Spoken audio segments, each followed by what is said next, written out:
Hey guys, and welcome to another critically acclaimed welfare edition of a Monster Hunter World video. Like I said in my previous video, I wanted to make some sets for the Greatsword that didn't rely so heavily on rare decorations, so therefore it is more accessible but still viable for the endgame. Keep in mind that the main priority here is to have gear that gives us those perks that we really want for Greatsword, while also giving us ample decoration slots. That way you guys can fill these sets with whatever jewels you have available to you right now, and then simply replace them with rarer jewels and stronger ones as you go along. I'll also be showing you guys examples of what you might want to put in here once you do get to that point. And the viability of these sets might even surprise you. Alright, without further ado, let's begin. The first set I want to share with you guys this time around is an improved version of the crit draw set I showed in my previous video. Shout out to Arson725 for the suggestion for this set. So this time around we're just going to swap around some of the pieces because this set has enough slots to be considered budget in my opinion.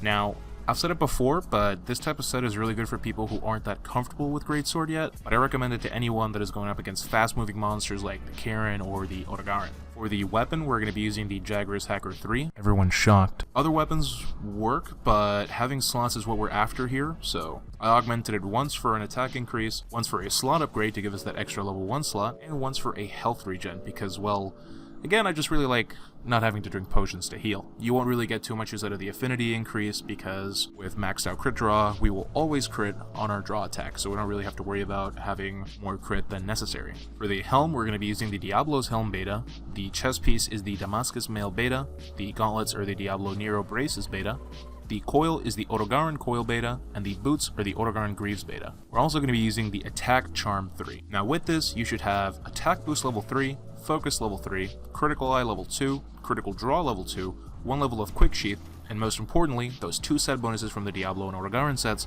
Bludgeoner and Punishing Draw. This set doesn't have as many decoration slots as the other sets I'm going to show you later on in the video, but you still have a decent amount of every level. You have 2 level 3s, 3 level 2s, and 6 level 1s. Now, ideally, in a perfect world where you have all the decorations, and this is what I did, I filled out the Jagras with an Elementalist Jewel, a Critical Jewel, and 1 Attack Boost Jewel. Then I put a Critical Draw Jewel on the helm to max out Critical Draw, 3 Attack Jewels on the chest, another Critical Jewel on the gauntlets along with a Quick Sheath Jewel, 1 last Critical Jewel on the coil, and 1 final Sheath Jewel on the legs to max out Quick Sheath. This then has a level 7 Attack Boost, level 3 Critical Boost, level 3 Focus, level 3 Critical Draw, 2 levels of Quick Sheath, 2 levels of Critical Eye, and a non-elemental boost. The jewels I used are rare ones, but this is what you should be aiming for, not necessarily what you need to have on this set right now. Because again, the purpose of the set is to be flexible, and the perks and set bonuses you'll get just from the armor will be good enough for you to just ram whatever the heck you have into the set and make it work, especially as long as you have Punishing Draw. The second set I want to share with you guys is one that even surprised me, and that is a defense-oriented tank greatsword build. For the weapon, we're going to be using the Leviathan's Fury, augmented for health regen this time around. You can also go for the Jagras for a non-elemental option, or the Devil Joe greatsword if you want more damage. Keep in mind that if you go for the Pickle Penis, you will be missing out on slots, which is what we're after here, so I personally prefer the Leviathan's Fury, but in the end, it's all up to you. For the armor, we're going to be using the Guild Cross Circlet Beta, a Valhazak Mail Beta for the chest piece, the gauntlets are the Valhazak Braces Beta, the coil is our third and final Valhazak piece, the Valhazak Coil Beta, and the boots are the Death Stench Heel Beta. For the charm, we're going to be using the Handicraft Charm 3. So far, this would give you level 5 Handicraft, level 2 Recovery Speed, level 2 Peak Performance, and a level 2 Divine Blessing. Without anything slotted in, you have 1 level 2 slot, and 12 level 1 slots. Here you can literally just go insane and fill it with whatever you want. Fucking anti-para jewels, Palico Rally,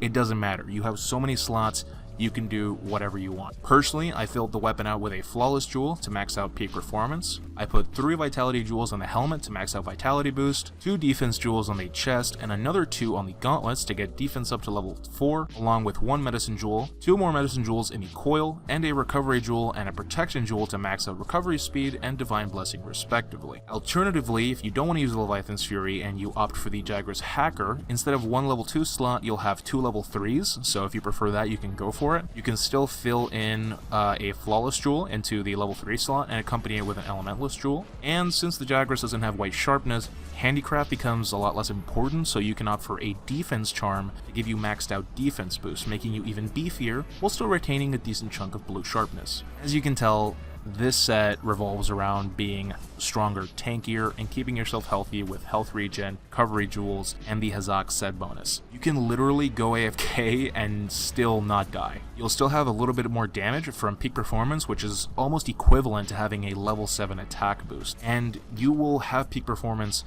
a lot because you will be max HP a lot. Honestly, when I made this set and I went to test that out, I went to fight Nergigante, expecting the fight to take around 15 minutes or maybe more, because I was like, I have no damage, Lamau. But I actually killed them in around 7 minutes with no DPS focus skills or meal buffs whatsoever. Save for my Mega Demon Dragon, Might Seed of course, but now 7 minutes isn't the greatest time in the world by any means, but I played this fight horribly. Like, I legit think this has been the worst Nerg hunt I have ever done. One guy had commented in my Longsword video, "Sorry, but when I see your Nergy gameplay, I'm thinking, this guy is so bad, why should I listen to him? Horrible." Well, buddy, if you thought that fight was trash, and it was, I want to apologize, I played that pretty poorly, I'm sorry you had to see that.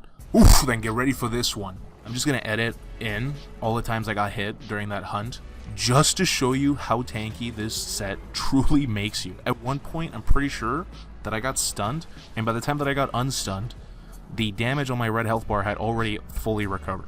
Yeah, if this set is proof of anything, is that you can play like a literal ape and still not die, and get consistent sub 10 minute kills on Elder Dragons.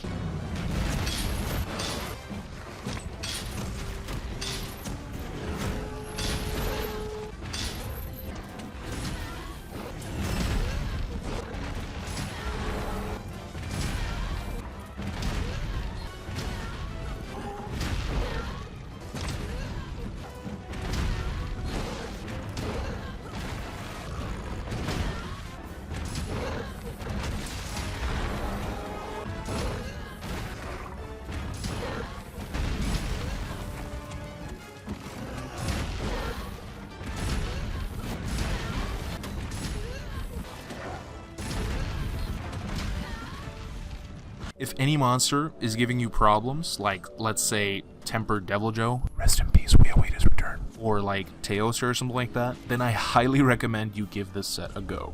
Now, if that build was a little too virgin for you, if you need something more Chad-like, I have one more set to show you guys, and it is a budget DPS Greatsword set. For this one, we've done the complete opposite. I tried to get as much damage as possible just from armor skills alone. For this one, we're also going to be using the Leviathan's Fury, however this time augmented for an affinity increase. You can replace it with the Joe Greatsword, but you would be losing out on some precious slots, and it has negative affinity, so again, up to you.